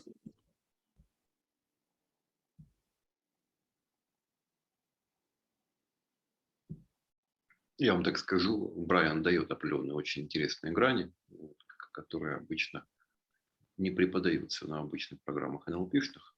В частности, вот работа с кругами не преподается обычно. И Брайан очень интересно указывает на реальные исследования, посвященные этому времени сквозному и времени вовлеченному. Вот, кстати говоря, тоже те темы, подтверждающие некоторые ключевые концепты НЛП в научном мире. Но тоже вот соответствие практики НЛПшной и реальных исследований тоже могут не преподаваться на курсе по НЛП, могут просто говорить, вот есть арабская линия времени, есть европейская линия времени, вот, и как бы вот и все. Вот. Здесь вы можете реально увидеть очень интересные такие грани с человека, который очень давно изучает данную тему, как вы видите. Брайан такой потрясающий кладезь знаний. Олег, который задал вопрос по поводу расположения кругов. Brian, we have a question from Oleg, Sure. and what means when the smallest circle is the past? After him, there is Around him. around him, yeah, just a little bit bigger circle as a present, and around it, the big one is a future, like a target, you know, circle in circle in circle. That means you're probably going forward into a future, and you're not limited by the past. You do, and more of your attention is you're very motivated to get things done. And this is often with people that become entrepreneurs or inventors, because they're Олег, just это означает, что вы очень ориентированы на будущее, и такое восприятие времени чаще всего бывает у предпринимателей, и вам очень важно выполнять дела, то есть быть эффективным, продуктивным. Yeah. What I wanted to get was something that's also very good for building futures and creating future changes, especially with people who've had trauma, is something called adult attachment theory, which И то, что эффективно для работы с травмой при составлении позитивного будущего, это this is the fundamental textbook. Это фундаментальная книга. Attachment Disturbances in Adults. Right. And these guys, they know NLP really well. Brown and Elliott.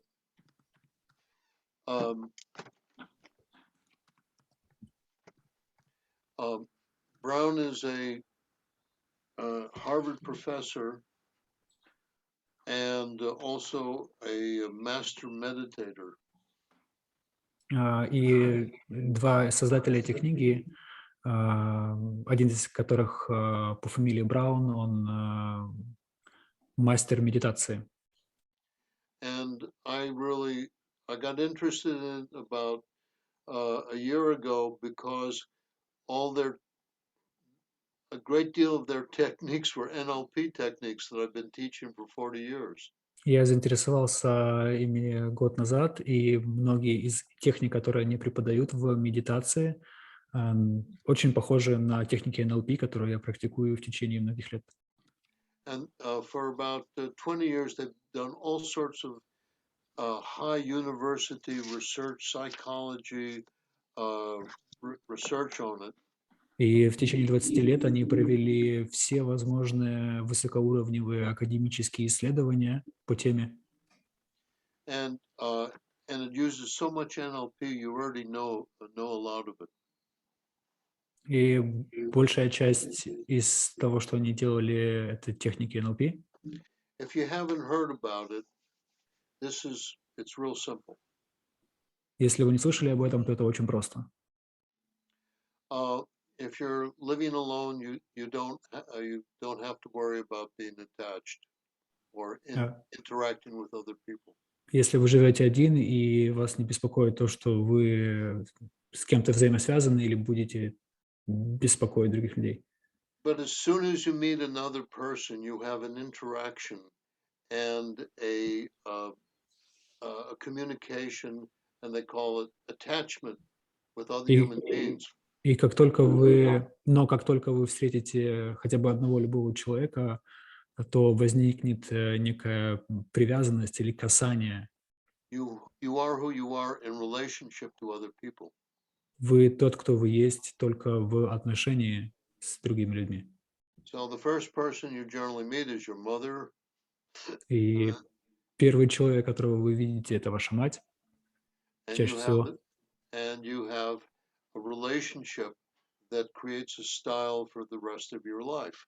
И вы создаете ли вы в отношениях, которые создают стиль отношений на всю оставшуюся жизнь. So there's about 30-40% of the population that have secure attachment styles. И около 30-40% населения имеют надежные типы привязанности. They feel secure, they feel loved and can love other people. Они чувствуют себя в безопасности, могут любить и быть любимыми другими людьми. They feel acknowledged and recognized for their own individuality. Они чувствуют себя признанными, и их видят, и принимают их индивидуальность.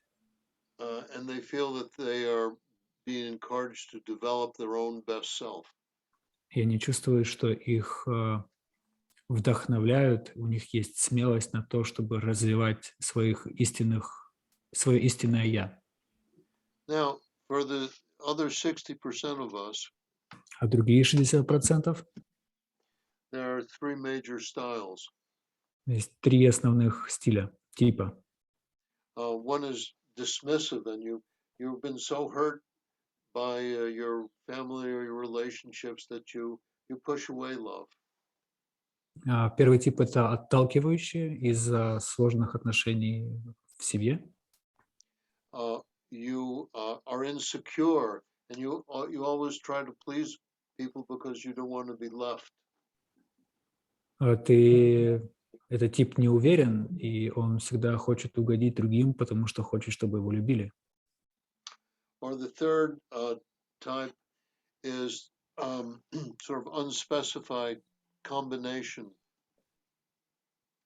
И следующий тип – это неуточненная, неточная комбинация этих двух, вероятно. And this usually comes out of childhood trauma, abuse, violence, other traumatic situations. И эти 60% формируются из-за детского насилия, травмы или каких-то неприятных происшествий в детстве. And so people do a whole combination of things trying to live with other people. И люди делают странную комбинацию всего, пробуя жить с другими людьми. Sometimes they're bipolar, borderline, or schizophrenic. Иногда они биполярные, пограничники или шизофреники. Or other times they're just very difficult to be with. Или они просто очень сложные люди. But wonderfully seductive. Но притягательны. So the thing is, so that third group or the fourth group of people that are completely disoriented by trauma and crisis. Куда? И мысль в том, что вот эта четвертая группа очень дезориентирована из-за травмы. Is a lot of the people that you and I will be seeing over the next few years. И большинство из них те, кого мы с вами будем видеть на консультациях в ближайшие годы. And this field uses NLP for some very effective techniques. И это поле для использования очень эффективных техник НЛП для помощи этим людям. And it's very generative. И это очень генеративно, порождающе. So I've worked with some clients on some of their problems of relationships in the past. И я работаю с клиентами, часть проблем которых это отношения прошлого. And suddenly there's changes in other things like drug use or schizophrenia or phobias or something else that I never discussed that suddenly get better. И иногда другие вещи, такие как злоупотребление веществами, проблемы в отношениях, в общем, другие смежные коморбидные проблемы улучшаются или решаются, хотя я даже их никогда не касаюсь, просто при использовании техник НЛП. Yeah. So I just wanted to offer this as a new development of how to make NLP work. И я хочу предложить это как новый тип развития. And it's been completely accredited and proven in scientific institutions. И это было доказано и научно одобрено в научных институтах и учреждениях. So when you want to convince somebody that NLP might actually work, this is a great reference. И если вы хотите убедить кого-то, что NLP реально работает, это отличная отсылка. Also, you find it's pretty simple. They use pretty simple adaptations of NLP techniques. И еще вы можете обнаружить, что это очень легко и легко адаптировать NLP к вашим задачам. Yeah. So this is a field that's been going on since the 1930s. So it's got a good background. Это поле, которое развивается с 30-х годов прошлого века, как гуманистическое поле, я так понимаю. So I'm bringing it up because it's been one of the more effective ways I've discovered to create positive, transformative futures. Я говорю об этом, потому что, по моему мнению, это одно из наиболее лучших способов по созданию позитивного образа будущего. So, any more questions? Есть ли еще вопросы? Если есть, вы можете в эфир войти с звуком и задать вопрос. Брайан? У мене є питання. I got question. Sure. Чи є теорія відносності враховується у НЛП, відносності насиченості подіями і швидкості змін подій? Чи ця теорія відносності використовується в НЛП?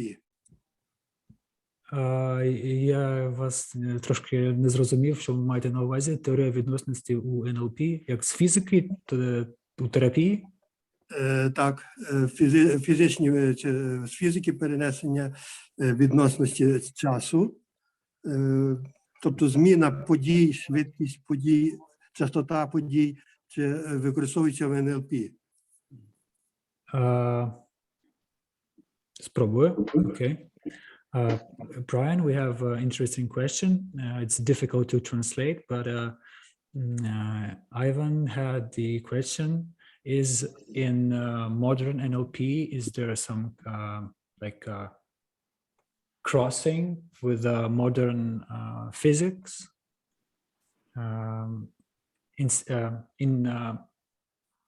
in context of time perception and work with time in the mind of other people, and the philosophy of the modern physics? Just a second. Yeah. Quantum theory. Yeah, exactly. Sure.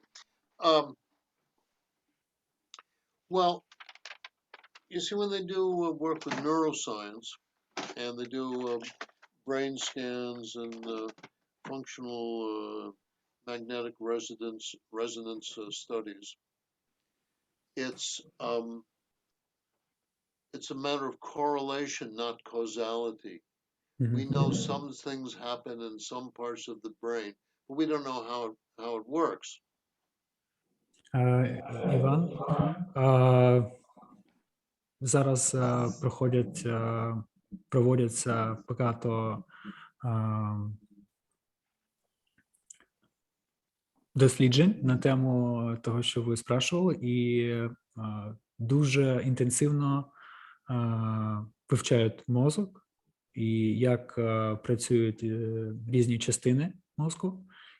І найвідвертіше, що можна відповісти, те, що зараз вчені не знають, чи це так. Але це питання не точного взаємозв'язку, як у сучасній фізиці, а у кореляції, взаємозв'язку. Це тільки можливість, а не використання теорії відносності у роботі з вербальною терапією, з людиною для картинки майбутнього. Складне питання, вибачаюся. Складне питання, складно відповісти. Так. Well, so I had a friend that was a Nobel Prize winner, Ilya Prigozhin. У Брайана був друг Ілля Пригожин, Нобелівський лауреат. And I interviewed him about 1980 because he had discovered with quantum theory that time is an arrow, that it continues through time. И в 80-х он брал у него интервью или общался с ним, и он говорил, что если время это стрела, которая мчится. And he was always also suggesting that the universe is a hologram. И он утверждал, что Вселенная — это голограмма. With another friend of mine, David Bohm. С другим моим другом Дэвидом Бомом. So suddenly people were talking about the brain as being a hologram. И внезапно люди начали говорить о том, что мозг — это голограмма. Which is maybe an advance, because in the 1950s they were talking about the brain being a computer. И они как бы немножко предвосхитили направление, потому что в 80-х говорили о том, что мозг — это как компьютер. And then in Freud's time, because they were still using steam engine, they were talking about the brain having all sorts of pressures, and it was like they were using the metaphor of a steam engine. И во времена Зигмунда Фрейда использовали аналогию мозга и парового двигателя, как будто в разных частях мозга создается давление, и таким образом он функционирует. То есть в каждое время используется своя метафора, своя аналогия. Yeah. So the quantum scientists I know today, they say they talk to metaphysics rather than physicists, because metaphysics is the way to answer some of these questions about the mind. Современные ученые чаще обращаются к метафизикам, к философам при обсуждении данного вопроса, гораздо чаще, чем они бы обращались к материалистам, условным медикам или нейрофизиологам. То есть они чаще обращаются к метафилософии. Yeah, and I've done projects with the Dalai Lama and a lot of Buddhists and everything like that, so I know that this tradition too. Я знаю это, так как я общался с многими буддистами и Далай-ламой, и я знаю это и из подобных традиций тоже. So the question is really, what is the appropriate tool for the discussion? И вопрос в том, что является подходящим инструментом для общения. The Bible is really great for learning about morals and Christian tradition. Библия — это отличный способ изучить мораль в христианской традиции. But it's not really valuable for determining how old the earth is. Но это не очень ценно в контексте получения ответа на вопрос, насколько стара Земля, планета. Geology is a lot better. Геология лучше подходит для ответа на этот вопрос. That's the appropriate tool for the question, how old is the earth? Это подходящий инструмент для ответа на вопрос, насколько стара планета. So the quantum physicists I know, they don't know the appropriate tool for figuring out what is the nature of consciousness. Квантовые физики, которых я знаю, не знают, каков подходящий инструмент для объяснения работы ума с точки зрения квантовой механики. But like the steam engine, electricity, computers, holograms, Точно так же, как и паровой двигатель, как и компьютеры, как и голограммы. quantum physics is a wonderful metaphor or analogy. Квантовая физика — это отличная метафора или аналогия для объяснения того, как устроен ум или сознание. But it's not our job in NLP to answer these questions. Но это не наша задача, как НЛП-терапевтов, отвечать или знать ответы на такие вопросы. It's more about knowing how to use and appreciate and in the best way what we do know how to do. И наша задача — это делать то, для чего мы необходимы. Or like my grandmother told me, Или, как моя бабуля говорила, Brian, the world is like a mirror. If you smile into it, it will smile back. Брайан, мир — это зеркало. Если ты улыбнешься в него, то оно улыбнется тебе в ответ.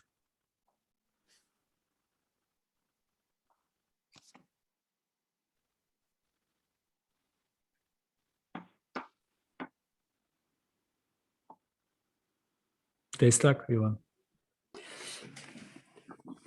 И еще там был вопрос, хотя время сейчас подходит к концу. Вот. Инна, по-моему, у вас вопрос был. Задайте еще один вопрос.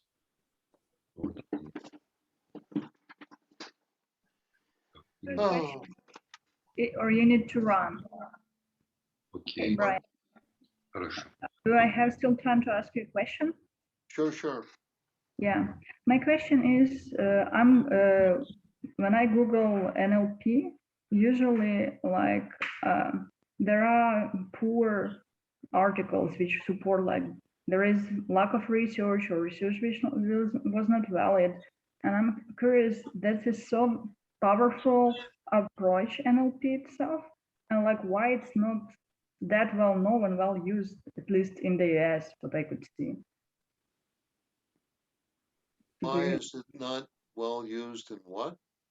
Like not like well known like as CBT, for example, or like as a therapy. On the CDC? CBT, cognitive behavior therapy. Like when I Google NLP, cognitive behavior, yeah. Yeah, when I Google NLP, there are many articles which say that NLP is not really like therapeutic approach. It's not really has solid basis. Science, which was behind the NLP, not strong, which is not true because whatever you're saying, there are a lot of research were done. But for some reason out there, you cannot find really like information which would support that NLP is credible and like strong approach. Okay, well, the short answer is dumb hubris. Excuse me? Do you understand the term, Arjun? Инна, No, I don't. говорите по-русскому, потому что все равно переводить надо, что вашу речь... Я кратко тогда переведу вопрос, почему Yeah. НЛП в мире не воспринимается так же серьезно с клинической точки зрения доказанности и эффективности, как, например, КПТ, когнитивно-поведенческая терапия. То есть Брайан говорит, что НЛП – это международно признанный и проверенный учеными способ помощи, но Инна выражает сомнение на этот счет, почему КПТ, например, более известно, а НЛП нет, оно как бы менее научно. Ну, по крайней мере, так некоторые пишут, некоторые источники. Одно из мнений, да. Пишут, что, если поискать, то пишут, что Да, пишут. ненадежный метод. Кто, правда, Brian, are you here? Yeah. You're saying, can you repeat that sentence? The short answer is dom hubris. Hubris is a Greek term for insult to the gods. Не оскорбляй богов. Or pride. So, okay. When Bandler Grinder started, they were very, very successful. And they were both rebels. Когда основатели НЛП только начинали, Бендлер и Гриндер, они были очень успешны, и они были бунтарями. So they would demonstrate that they could do in an hour what a psychiatrist couldn't do in 3 years. Они демонстрировали то, что они могут делать за час. Они демонстрировали то, что они за час могут сделать то, что психиатры не могли сделать за 3 года. And they insulted the gods of psychology. И они оскорбили богов психологии. But they were, sometimes it takes sociopaths to start to make innovations. Иногда нужны социопаты для того, чтобы начать инновации, изменения в обществе. Because they're outside of society, they can look in and see how it all works. Потому что они вне общества и могут посмотреть со стороны внутрь общества и понять, как оно устроено. So first they didn't have a good reputation in academia. Сначала у них не было хорошей репутации в академическом смысле. And they left schools instead of staying in psychology departments. И они бросили учебу вместо того, чтобы продолжить образование на факультете психологии. They were making a lot of money. Они хорошо зарабатывали. And then there were a lot of people that weren't scientists and weren't psychologists that said, oh, well, if they can make money, we can too. И было очень много людей, которые тоже формально не были психологами и видели, что они хорошо зарабатывают, я тоже могу так. So they started everything from sales seminars to how to pick up women with NLP. И они начали упаковывать и продавать все, что можно продать под брендом и технологией NLP, как знакомиться с женщинами, как повысить продажи. Yeah, well, the same thing has happened in psychology and lots of other stuff. Everybody has their clowns. Но подобные вещи происходят в психологии и в других областях. То есть в каждой области есть некие свои клоуны. But and also they didn't do the homework. И также они не знают тему, они не разбираются в вопросе. Yeah, the first NLP organizations and associations did not do scientific research and did not get published in accredited publications. Первые ассоциации НЛП и подобные группы не печатали и производили книги, и у них не было аккредитации от научных учреждений. This made it very difficult to get good research published. И это не дает возможности создать хорошо исследованную, принятую научным сообществом книгу. Because the people that did research were not trained in NLP. Потому что люди, которые проводили исследования, не были обучены НЛП. И предполагается изначальному НЛП вот в стартовой группе. That's a big problem because traditional science says, how does something work for everybody?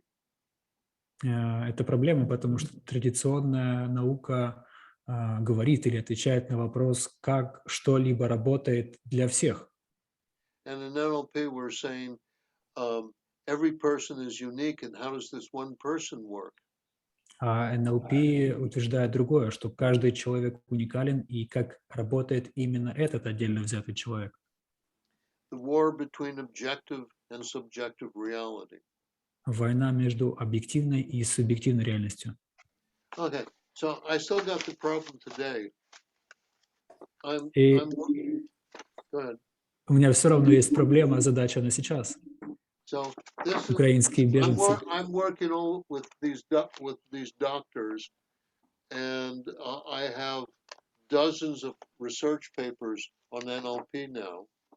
И я работаю с докторами, и теперь у меня есть десятки и дюжины исследований по теме НЛП сейчас. Я так понимаю, это на основании работы с украинскими беженцами. Published in accredited journals. Опубликованные в аккредитованных научных журналах. By some of my colleagues that have been working very hard in academia, but only for the last 10 or 15 years. Большинство из этих работ были созданы и напечатаны при помощи моих коллег, академиков, но это было сделано только в последние 10-15 лет. So for the NLP has been around for about 30 or 40 years. НЛП в поле существует около 30-40 лет. So that's about 20 years of bad press. То есть это около 20 лет плохой репутации. So in journalism we say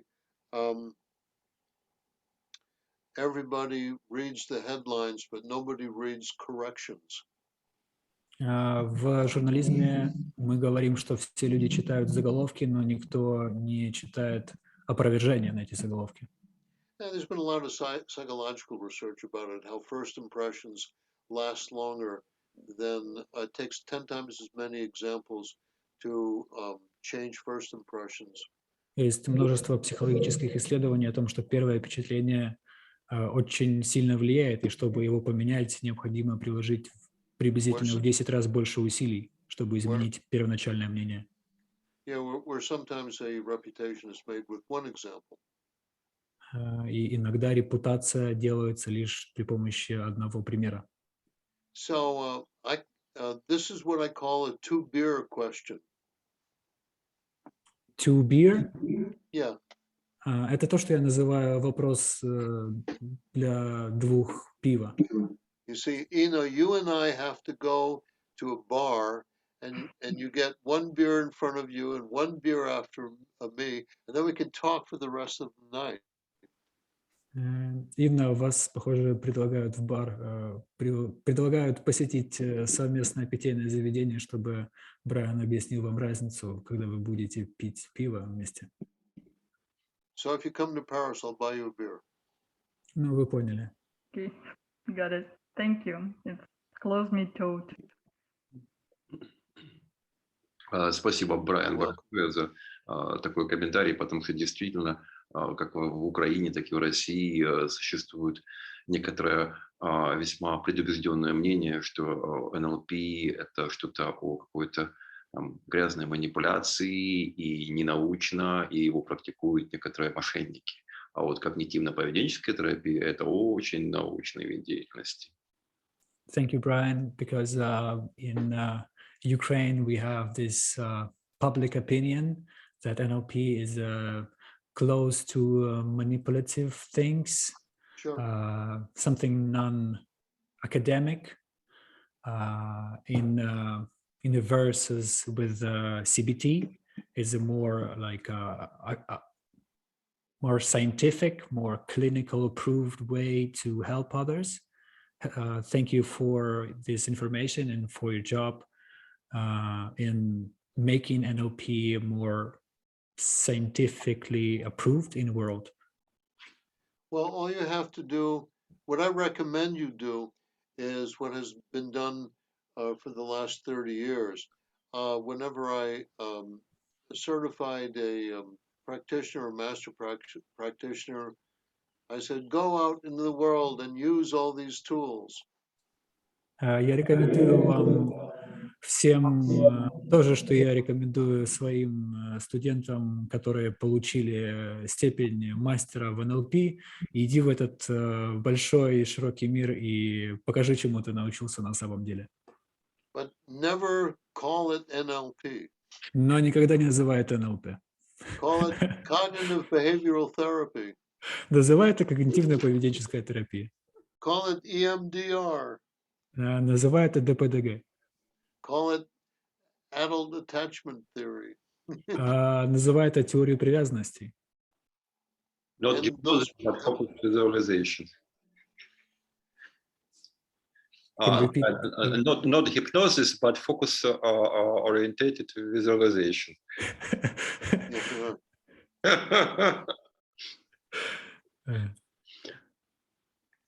About hypnosis, the same thing in Ukraine. Right. Yes. Окей. То есть не называют это гипнозом, а Целенаправленная визуализация. целенаправленная визуализация, да, лечебный сон. Okay. Thank you, Brian. That's it? Окей, Брайан, спасибо большое за твое внимание и за твою неоценимую попытку сделать наш терапевтический контекст гораздо более профессиональным. Thank you, Brian, very much for your impact and for making our course more professional. Thank you very much. Okay. Well, Thank you so much. you're welcome. Thank you. Okay. Stay well. Thank you so much for We everyone. will. Да, господа, мы прощаемся. Завтра нас ждет в 19:00 психотерапевт из Калифорнии Арт Гизер со своим энергетическим НЛП. И его темой «Как рассматривать планирование будущего через свой взгляд». Тренер уникальный, интересный. Вот, приходите, и неизвестный у нас в русскоязычном, украиноязычном пространстве. Вы следите за объявлением в группе, и там будут все необходимые ссылки. Всем спасибо за внимание. Пока-пока. Счастливо. Bye, Брайан. Bye, Brian. Борислав, спасибо, Артем. Пока-пока. Да, спасибо. Таня.